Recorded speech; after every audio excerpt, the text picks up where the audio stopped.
com o nosso programa Culturas e Identidades. Professores, qual seria então a relação entre a islamização e a descristianização da Europa?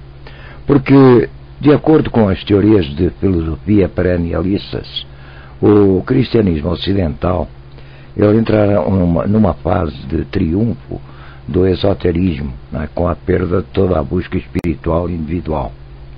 Também o desconhecimento do esoterismo ele transformará a Igreja numa instituição legalista, uma instituição reduzida a questões morais. Também a própria liturgia, o dogma, pontos esotéricos, mas os meios esotéricos eles teriam dispersado o seu caráter místico e espiritual, se restringindo então a sentimentalismo. E aí, com essa crise, a civilização cristã ocidental, ela iniciou então uma era de deterioração, onde uma época desfocada, eu diria, e totalmente até desnorteada, uma época sem santos. E, lembrando aqui então o Concílio Vaticano II, para eles seria a prova inconteste, né, do reducionismo da Igreja, se fixando então numa preocupação absolutamente pastoral, sem nenhuma dimensão espiritual. Então, dentro desta perspectiva, amigos, realmente o islamismo, para os perennialistas, ainda retém, isso de uma forma bem clara, esse legado espiritual vivo e ardente, que por sua vez, acabará por tornar a religião de Maomé, a crença mais capacitada, para restaurar a espiritualidade e o esoterismo do Ocidente. Então, amigo professor Gandra, é para você essa pergunta. Na sua visão, há de facto em curso uma islamização e descristianização da Europa? Há e não há.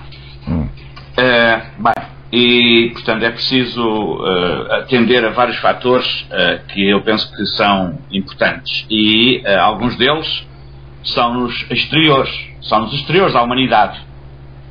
Porque, partindo também de uma perspectiva espiritualista, o universo não é estático.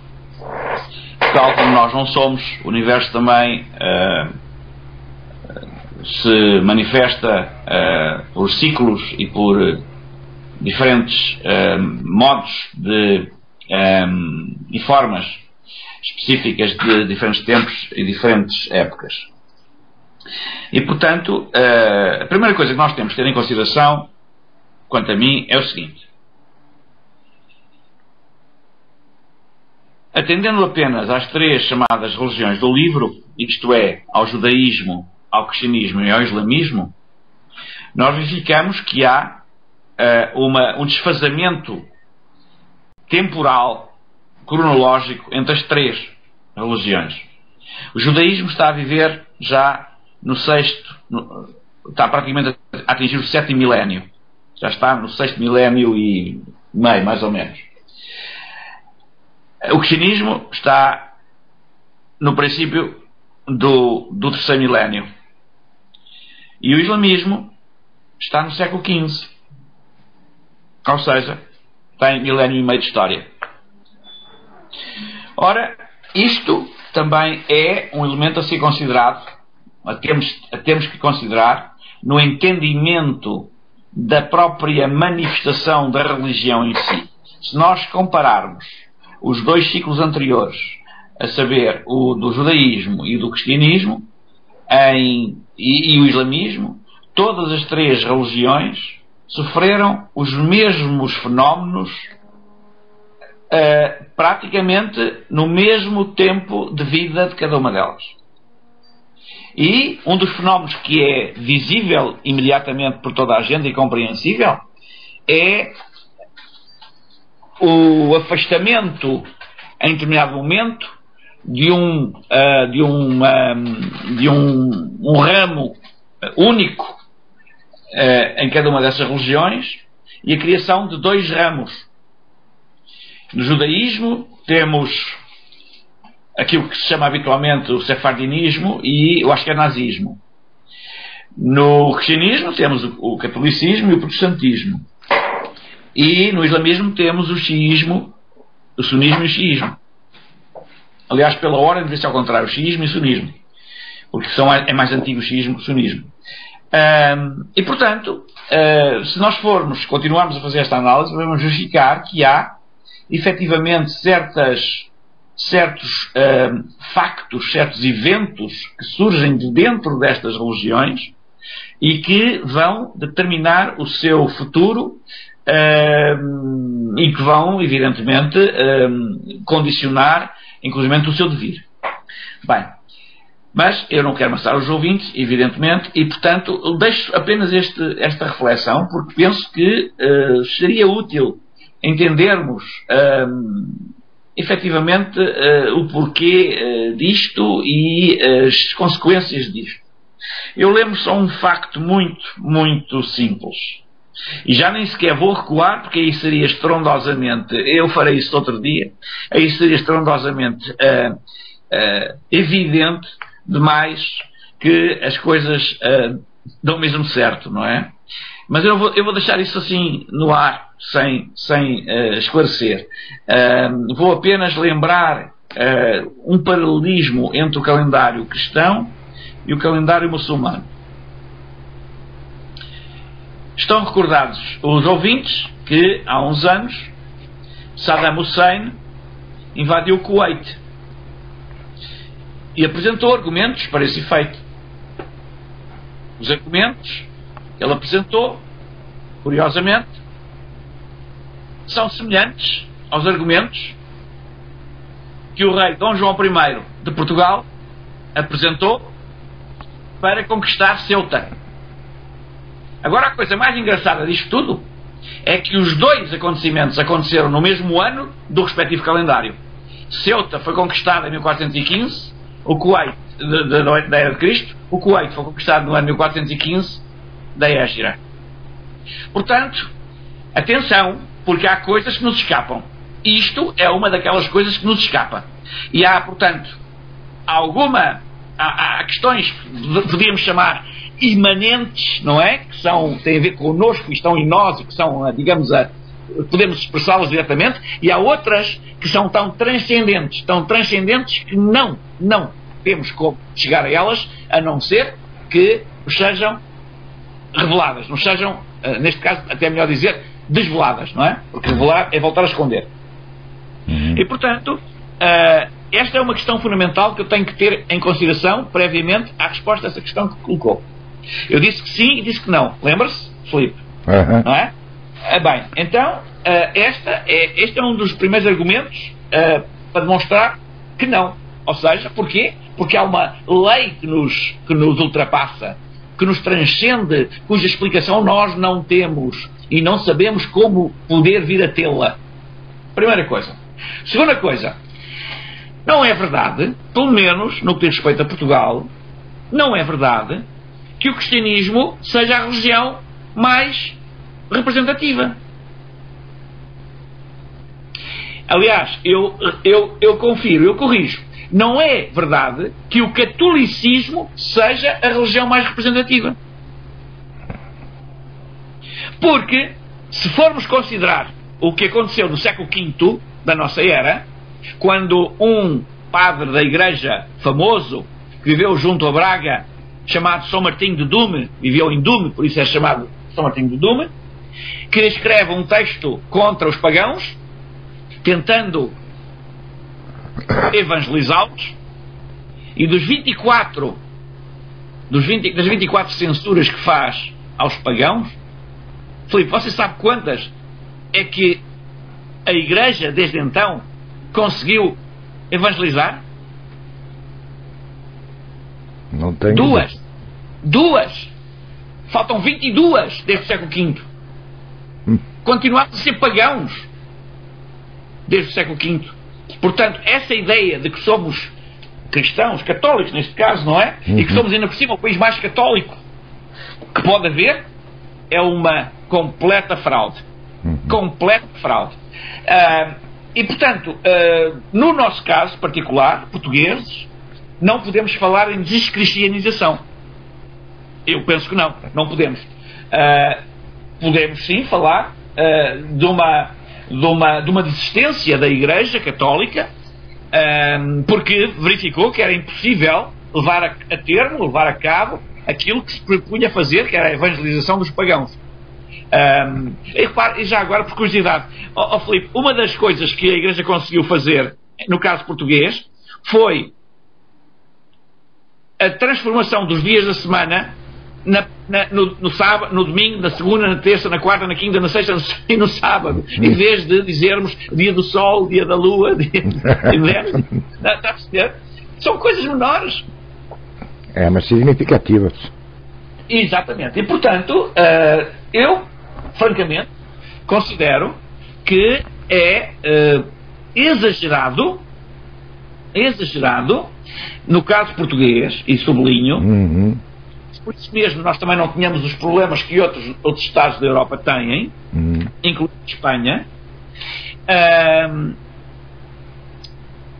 Eu considero exagerado que isto que se passa hoje seja exclusivamente fruto de uma descristianização da Europa. Sim, mas por exemplo, agora eu queria me fixar mais nesse ponto. Você acha que o cristianismo ocidental perdeu a sua dimensão esotérica, espiritual? Filipe, claro que perdeu, mas o cristianismo esotérico, nunca em momento algum da sua história foi pleno. Nunca conseguiu ser pleno, porque houve sempre guerras intestinas. O cristianismo foi sempre um palco de imensas lutas fratricidas. E portanto não se fez, quem não se dá a respeitar não é respeitado, evidentemente. Portanto foi o que aconteceu ao cristianismo, de certa maneira, e em muitos locais da Europa. Aqui em Portugal sabemos que assim foi também desde o início da nacionalidade, desde pelo menos o século XII, embora possamos recuar, por exemplo, ao século V, e percebermos que tudo aquilo que a Igreja se propunha fazer aqui não conseguiu, nem 50%. Ou, vamos agora colocar aqui uma adversativa, ou só conseguiu usando a força, usando a Inquisição. Bem, portanto, francamente, eu acho que é um exagero atribuir ao cristianismo o estado das coisas tal como estão hoje. Evidentemente que o cristianismo tem algum papel nisso, mas não tem o papel todo. Eu penso que o papel mais importante neste processo é o das próprias pessoas, que essas sim, não tendo porventura quem as acompanhasse, quem as guiasse num processo de autoconhecimento, se deixam ir neste doce enleio, como diz o poeta, não é? Este doce enleio, até ao enleio final, evidentemente. Bem, professor L'Oréal, você pode nos falar alguma coisa sobre isso? Tem alguma coisa a falar sobre isso? Está por trás dessa brincadeira toda? Na verdade, o que é isso? É um projeto de dominação de quê? Da religião do candomblé? É um projeto de apropriação indébita da cultura? Não, mas tem que ser alguma coisa desse gênero. Porque você vai devagar penetrando um território que não é seu, né? Descredenciando aquele território, mas o fato é, o que a mídia tem vendido é uma guerra de religião. Sim. É uma guerra de religião. Então a invasão do Estado Islâmico, eles mostram que os caras decapitando cristãos. Então o que está sendo evidenciado, ao menos na mídia internacional? Uma guerra religiosa. Ora, e o que está no cerne dessa guerra religiosa? O seguinte: o Ocidente não tem mais nenhum valor espiritual. Exatamente. O Ocidente não tem valor espiritual. E eles estão entrando precisamente pelo Ocidente por essa carência. Exatamente. Então o Ocidente está carente de valor espiritual. O Ocidente não tem condições. Veja que o discurso é sério. Isso significa que subentende-se que os valores espirituais talvez sejam o arquétipo mais profundo das nações, a ideia da espiritualidade. A partir do momento que o Ocidente, ao transformar-se em laico, separou o Estado da religião, né? Deu vozes à ciência. A ciência adquiriu as asas que quis, né? E foi matando Deus, quando Nietzsche, segundo o que Nietzsche fez, né? Foi criando efetivamente um terreno muito propício para esse tipo de discurso. Então hoje o cenário de fato está vago. O que está, entre outras coisas, no pano de fundo dessa relação entre o Islã e o secularismo ocidental? Isso é muito ambíguo. Por quê? Esse secularismo debilitou uma herança mais do que cristã, uma herança espiritual. Porque ele perseguiu todo mundo, né? O secularismo. Não foi a Igreja de Roma, foi o secularismo. Porque se a Igreja de Roma... Uriel, desculpa, antes do secularismo foi a Igreja de Roma. Claro, era o que eu ia falar. Tá. Antes do secularismo foi a Igreja. A Igreja viu que não ia dar certo, que não ia dar conta mesmo, e não deu mesmo, né? Mas depois veio a modernidade, e parece que as raízes espirituais são atávicas, porque nem o capitalismo internacional também deu conta de destruir. Quanto mais capital tem o mundo, mais as pessoas estão buscando religião. Nós estamos tendo movimentos distintos, né? E, entretanto, os caras continuam insistindo que existe um vácuo e que esse vácuo tem que ser preenchido. E eles não podem falar que tem um vácuo de ciência. Eles não podem falar que tem um vácuo de democracia, né? Então eles podem falar que tem... Eles não podem falar que tem um vácuo de cultura, mas eles podem falar que tem um vácuo de espiritualidade. Pronto. É aí que a coisa está entrando. Então, construir um discurso em cima disso, né? Sobre esses aspectos, o secularismo, que é oposto, teoricamente oposto em aparência à ideologia islâmica, foi o grande suporte de penetração dessa ideologia no Ocidente. Pronto. É o reverso da medalha, a coisa.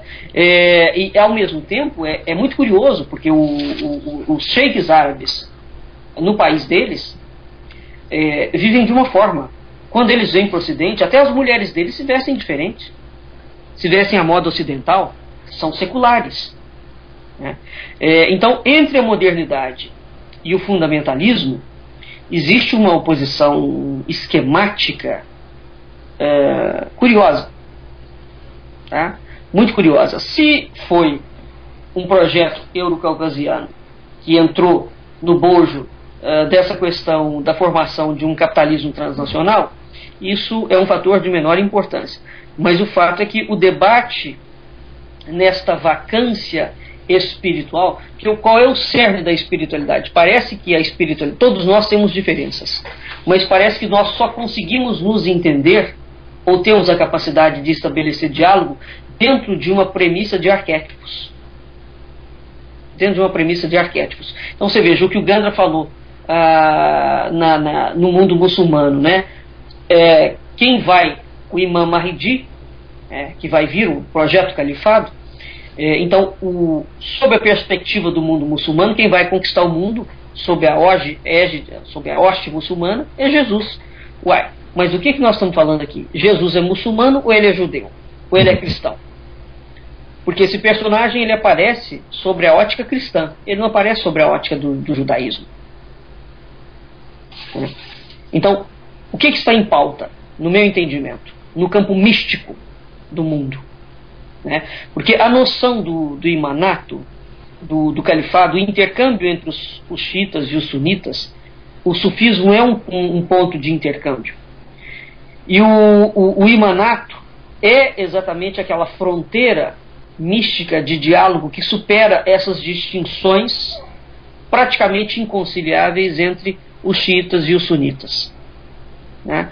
Então, o que isso se coloca, um dos pontos que se coloca, né, sobre a decadência do Ocidente, é que somente o sufismo teria condições de relançar uma unidade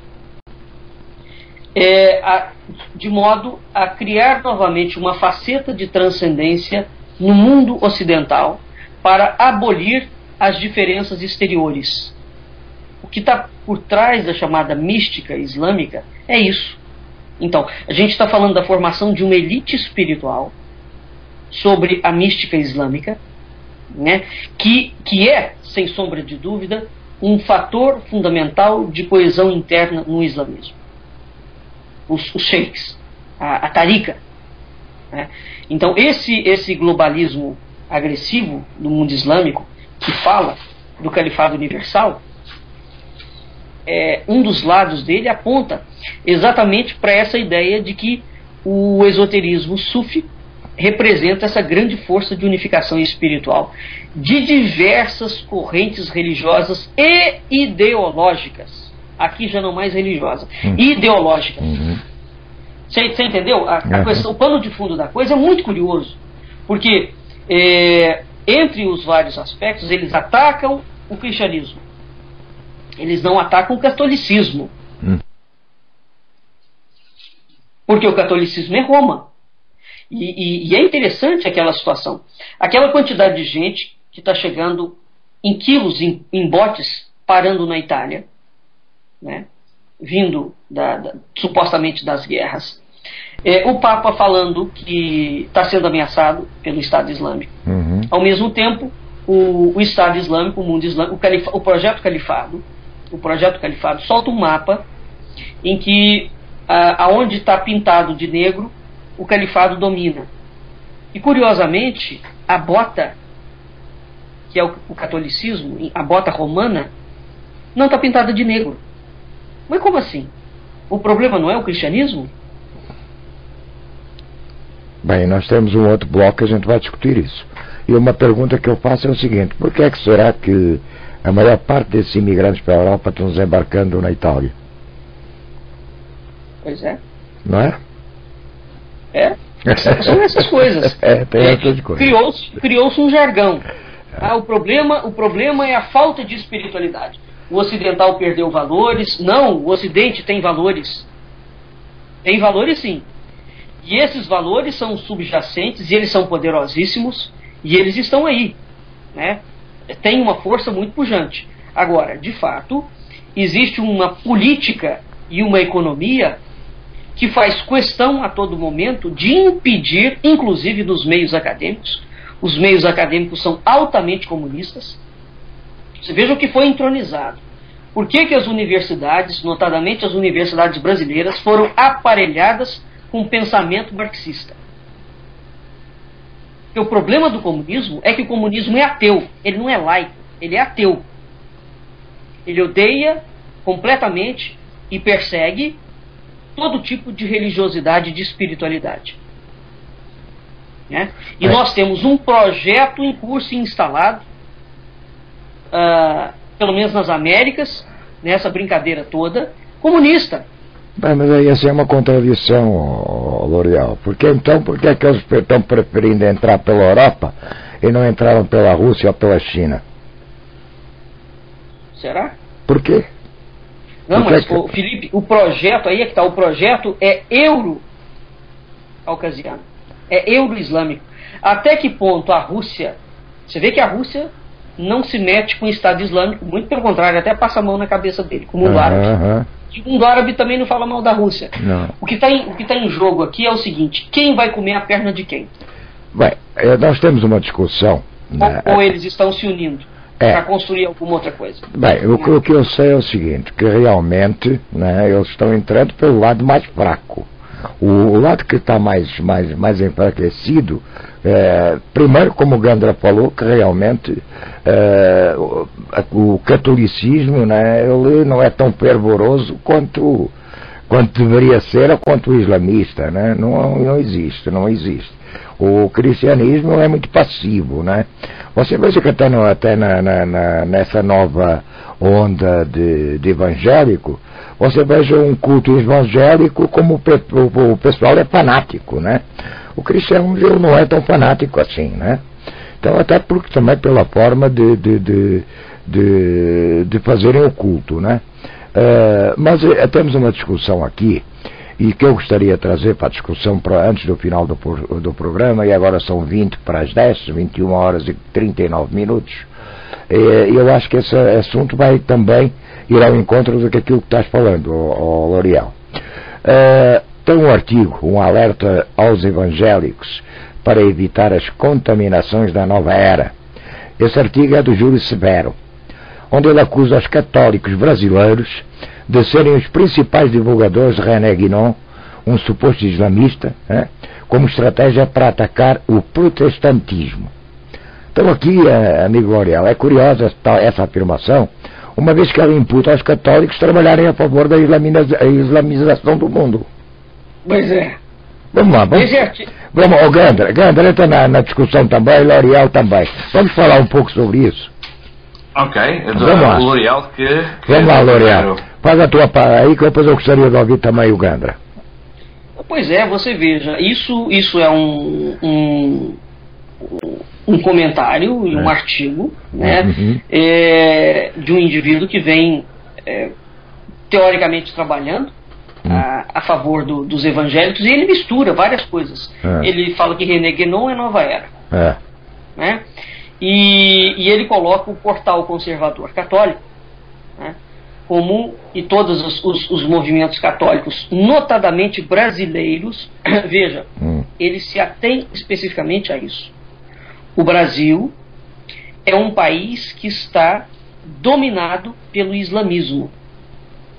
Isso é uma coisa tão bizarra. Ou o cara é louco, ou tem alguma coisa no reino da Dinamarca. Ou tem alguma coisa que ele sabe e a gente não sabe. Não. Ou seja, o que ele está querendo colocar e imputar. Né? Então, o que está acontecendo no mundo católico, no mundo cristão, ortodoxo não, né? Que está imputando aos católicos um tipo de responsabilidade. Porque o René Guénon é claramente um indivíduo sufi, adepto do sufismo, e morou a vida inteira, converteu-se ao islamismo, etc. Tal. O René Guénon teve um grande amigo brasileiro, eles trocavam cartas, etc. Tal. Mas as citações de antiprotestantismo, que de ortodoxos ou de católicos, etc. Tal, e colocando o René Guénon como aceitação. Então, por que os católicos são os grandes os católicos brasileiros são os grandes divulgadores do René Guénon, se teoricamente as raízes do René Guénon não são católicas, né? Então essa propaganda que vem provocando um tipo de interesse é no mínimo curiosa, porque imputa efetivamente, existe a alegação de uma defesa e de um plano muito perverso. É o que eu estava falando no bloco anterior. Se no projeto do califado, pintado de negro, está lá a Península Ibérica, por exemplo, pintado de negro, vai até a França, tudo pintado de negro. Depois uma parte ali do mundo árabe, uma pequena parte da Ásia, mas a bota não está pintada de negro, exatamente onde está a Igreja Católica. Aí vem esse indivíduo falando que os católicos são adeptos do René Guénon, né? Então, o protestantismo, mas veja que ele não fala em igreja evangélica, ele fala em protestantismo dentro da versão calvinista, né? O protestantismo na versão calvinista é o quê? É os Estados Unidos. Que também não é um país de maioria protestante. Os Estados Unidos têm uma mistura muito grande. Então há uma versão orgânica desse protestantismo com a ortodoxia russa, que essa afirmação, é que a gente não tem tempo, mas essa afirmação desse cara, ele consegue misturar DNAs completamente esdrúxulos e exógenos dentro de um único caldeirão, né? Porque ligado ao protestantismo, todos nós sabemos que estão a formação dos grandes bancos e do grande capitalismo transnacional, né? A partir do momento que ele fala que a Igreja Católica está contra o movimento protestante e vem se utilizando do mundo islâmico, né, para impedir esse poder capitalista internacional, é muito sério. né? Porque, entre outras coisas, o protestantismo será o que? Sinônimo de socialismo? O que ele está querendo dizer? Não acredito. Mas, pois é, o que ele está querendo dizer? E por que ele coloca o Brasil, que teoricamente não tem uma grande expressão islâmica? Ou tem? Não, nunca teve. E mais do que isso, os católicos brasileiros seriam adoradores de René Guénon. Mas assim, aonde é que tem movimentos católicos brasileiros que têm estudado tanto René Guénon? Não. É uma coisa muito curiosa. Agora, ele vai pegar exatamente o René Guénon, porque o René Guénon é um indivíduo que é um ícone dentro dessa criação de uma elite europeia, de um pensamento de uma elite europeia que vai... Mas não é New Age, ele é exatamente o oposto a isso. Exatamente, mas ele mistura o Brasil nesse esse indivíduo que fez essa afirmação não sabe do que está a falar, com certeza, não é? Ou então quer meter mais umas achazinhas na fogueira, porque ele não sabe do que está a falar, porque se soubesse do que estava a falar, de certeza não diria tais coisas. É evidente que o René Guénon teve um papel muito importante no Ocidente e ainda tem hoje, e na Europa é uma referência muito importante, aliás, como outros indivíduos que não se converteram ao islamismo, que portanto não foram muçulmanos, mas que também tiveram um papel importante na defesa de alguns princípios diferentes daqueles que o cristianismo advoga. Estou a recordar-me, por exemplo, do Julius Evola, que era budista, não é? Que era tantrista, budista e tantrista. Bem, mas e portanto o Oriente foi efetivamente foi talvez a forma mais forte o ataque à Igreja fez exatamente usando o ataque à Igreja do ponto de vista ideológico, fez exatamente usando o orientalismo, isso não há dúvida, mas não foi só o islamismo, houve outras formas, não é? Por exemplo, a teosofia era conhecida na época e era denominada na época budismo esotérico, e portanto é uma forma de budismo, evidentemente alterado e tal, portanto não se trata do islamismo, mas realmente se queremos olhar para isto de uma forma inteligente e com algum tino, temos que conceder que o orientalismo, de uma forma geral, foi a porta que foi usada, foi o caminho, foi digamos o corredor usado para tentar sacudir a Igreja, isso não tínhamos dúvidas, e sacudiu. O orientalismo hoje está instalado no Ocidente de uma forma, o orientalismo de uma forma geral está instalado no Ocidente e fundamente, com profundas raízes, mas efetivamente os budistas não querem conquistar o mundo, nem querem conquistar a Europa, ao contrário do que acontece com os muçulmanos, ou com o Islão, melhor dito. E, portanto, há uma diferença abissal entre os dois casos, não é? Seja como for, eu penso que temos que ter muita cautela ao falar destes assuntos para não fervermos em glumbrando, porque, efetivamente, estes assuntos são assuntos complicados, que podem levar-nos, inclusivamente, a becos sem saída, se porventura tomarmos o caminho errado, não é? E eu creio que o plano islâmico é um plano que não me merece a mim qualquer dúvida, eu estou convicto que existe efetivamente, aliás, porque ele é expressamente, não é tacitamente, é expressamente afirmado por alguns líderes muçulmanos, mas efetivamente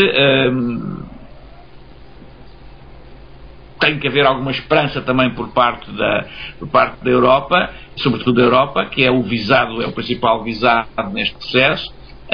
Tem que haver alguma esperança e também tem que haver alguma inteligência na forma de lidar com isto. com este assunto, porque efetivamente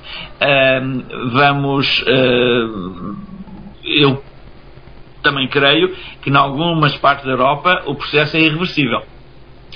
Por exemplo, a Dinamarca, já houve algumas declarações de responsáveis dinamarqueses e chegam a afirmar que a Dinamarca será o primeiro Estado, a primeira República Islâmica da Europa, daqui a poucos anos.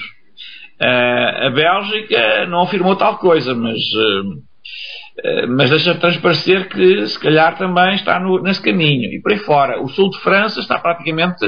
é uma questão de as câmaras municipais começarem a ser tomadas democraticamente, evidentemente, numa primeira fase, pelos muçulmanos. No caso da Inglaterra, a mesma coisa. A segunda cidade inglesa, Birmingham, há mais muçulmanos do que não muçulmanos. Portanto, é um caso que, em alguns casos, vai ser irreversível. Eu temo, francamente temo, que isto vá gerar na Europa vários focos de instabilidade que despoletem inclusivamente ações armadas de resistência por parte de alguns não muçulmanos, e isso vai tornar a Europa mais uma vez um campo de batalha terrível. E também desejo e creio firmemente, convictamente, que, mais uma vez, Portugal vai ter um papel importante na salvaguarda desses valores, como teve, por exemplo, durante a Segunda Grande Guerra, dos valores humanistas, estou a falar desses, não é? Da Europa, quando teve profecias. Este assunto está presente nessas profecias. E, inclusivamente, está presente nas profecias de Nostradamus, que são francesas, não é? Portanto, concordam nesse aspecto com as profecias de Nostradamus. Há de haver um momento na história da humanidade, e neste caso na história do Ocidente, e neste caso na história da Europa, em que a Europa se verá a braços com duas invasões. Eu estou a citar, assim, muito à tona d'água, não é? Mas haverá duas invasões, quase concomitantes. A dos amarelos e a do crescente. E essas duas invasões vão trazer, evidentemente, muitos problemas e muita instabilidade e guerra à Europa. E aí, lá está, aparece o mais profundo do Ocidente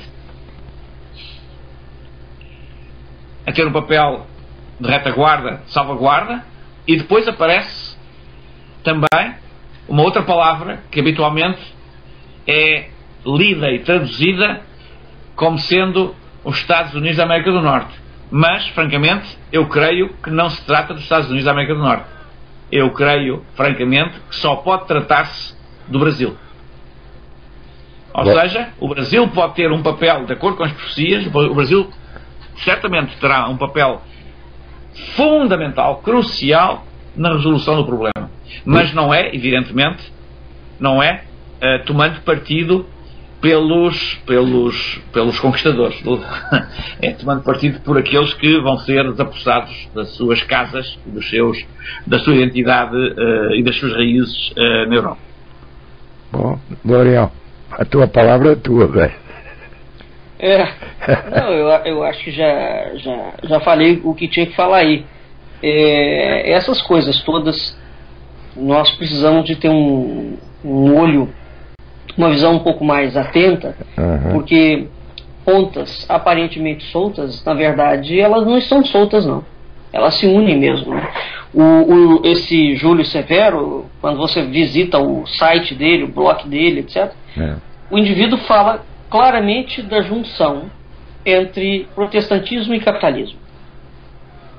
E que isso é a nova forma, ou é a forma mais eficiente de governo mundial. Né? Agora, a razão que leva ele a botar a Igreja Católica no bojo disso tudo, e notadamente o Brasil, é que merece de fato maiores observações. Seja como for, não é uma coisa interessante, porque começa a jogar. O Brasil é um país que historicamente tem uma trajetória de um país não invasivo, né? Uhum. A diplomacia brasileira sempre foi uma diplomacia muito ponderada, muito considerada, internacionalmente louvada, exatamente porque o Brasil mantém uma característica de não ser um país bélico. Uhum. Ao início, L'Oréal, se me permites, também há outro aspecto aqui a considerar. No movimento Norte-Sul, não é? O chamado movimento Norte-Sul, tudo está mais ou menos a tornar-se evidente isso. O hemisfério Sul está a ganhar alguma preponderância sobre o hemisfério Norte, em todos os aspectos, não é? Repare-se na vitalidade da Austrália, inclusivamente da África do Sul também, de certa maneira, e a América do Sul, em vários pontos dela. Portanto, isso é cíclico também, não é? Os polos da civilização, ciclicamente. Eu estou a citar Guénon. Estou vendo. Eu sou um assíduo leitor de Guénon e isso não me tornou muçulmano. Bem, e portanto, é preciso ter cuidado. Nós fazemos afirmações da boca para fora sem pensarmos no que dizemos muitas vezes. E temos que começar a pensar com muito critério, porque exatamente podemos estar a induzir outras pessoas e temos responsabilidade naquilo que dizemos e naquilo que fazemos, e podemos estar a induzir outras pessoas em erro, e portanto temos que ser muito ponderados. Eu pelo menos tento ser o mais possível, portanto, segundo essas tradições, que são tradições orientais, mas também são ocidentais, não é? Porque também no Ocidente também há tradições idênticas. Por exemplo, o Hesíodo, um poeta grego, refere-se a isso, o Virgílio, o poeta romano, refere-se a isso, o latino refere-se a isso, e outros autores referem a isso, o Plutarco, por exemplo, e outros autores clássicos. A civilização muda ciclicamente de polo, ou neste caso de polo, pronto, paciência, a palavra talvez seja essa a melhor. E portanto, sem ser necessário à Terra dar uma cambalhota, não é? Uhum. Isso acontece porque há certas polarizações que são cíclicas na própria Terra. A Terra é um ser vivo e portanto fala-se tanto disso, fala-se tanto de ecologia, mas depois esquecemos essas coisas básicas. Lá estão para além da nossa vista, porque estas coisas duram normalmente ou levam muito tempo a acontecer, mais do que a vida humana. E, portanto, nós não temos a noção, senão por tradição, destas possibilidades. Não podemos, regra geral, vivê-las, não conseguimos vivê-las, só podemos receber a informação por tradição. E é nessa perspectiva que a tradição é muito importante também, e estas tradições mais profundas são muito importantes, porque é a única maneira de acedermos a esse conhecimento, não temos outra. Bem, amigos, então estamos chegando ao final de mais um programa Culturas e Identidades. Eu desejo, assim como também os professores, que todos os ouvintes tenham um ótimo final de semana e até o próximo sábado com mais um programa Histórias e Identidades. Boa noite, professor L'Oréal.